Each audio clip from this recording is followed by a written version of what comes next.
গত 24শে জুলাই কলকাতায় বাম ছাত্র সংগঠনের ডাকা একটি মিছিলে অভিনেত্রী শ্রীলেখা মিত্রের প্রধানমন্ত্রী নরেন্দ্র মোদীকে নিয়ে করা মন্তব্য এবং প্রদর্শিত একটি কার্টুনকে কেন্দ্র করে বিতর্কের সৃষ্টি হয়েছে। ঘটনার প্রতিবাদ জানিয়ে মালদা জেলা যুব মোর্চার উদ্যোগে জেলা বিভিন্ন থানার পাশাপাশি সোমবার বামনকোলা থানায় লিখিত অভিযোগ জমা দেওয়া হয়েছে।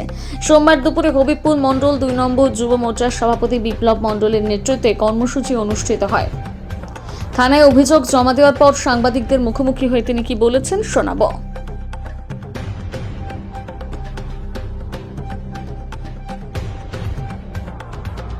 আমরা সকলে দেখেছি গত 24 তারিখ কলকাতা রাজপথে বাম ছাত্র সংগঠনের পক্ষ থেকে যে মিছিল বের হয়েছিল, সেই মিছিলে অভিনেত্রী শ্রীলেখা মিত্র, আমাদের দেশের শক্তিশালী নেতা যশস্বী প্রধানমন্ত্রী নরেন্দ্র মোদী, তাকে নিয়ে যে কুরুচিকর পোস্ট, তাকে আমরা দেখেছিলাম জনসমক্ষে আনতে।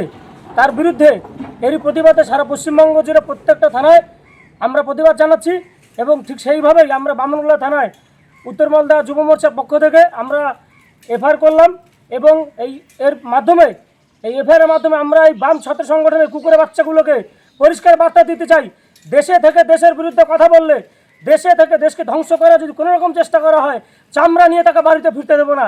ভারতে থাকবে, ভারতের খাবে, আর ভারতের টুকরে সঙ্গে 370খানা বাতিল হলো, এই সমস্ত কিছু ভারতীয়রা কখনো সমর্থন করবে না, মেনে নেবে না। এই কুকুরগুলোকে আমরা পরিষ্কার সাবধান করতে চাই। এখনও সময় থাকতে ঘরে ঢুকে যাও। একটা ভারতের বিরুদ্ধে কথা বললে আর শক্তিশালী প্রধানমন্ত্রী নরেন্দ্র মোদীর বিরুদ্ধে একটা যদি বাজে আওয়াজ করা হয়, চামড়া নিয়ে এদেরকে আমরা ঘরে ফিরতে দেবো না।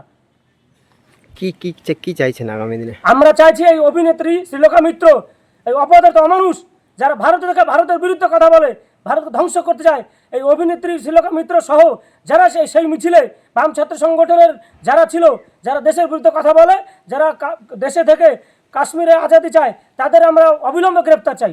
আপনার নাম ও পরিচয়? বিপ্লব মণ্ডল। কোন দায়িত্বে? আমি হবিপুর মণ্ডল 2 এর যুব মোর্চার সভাপতির দায়িত্বে আছি।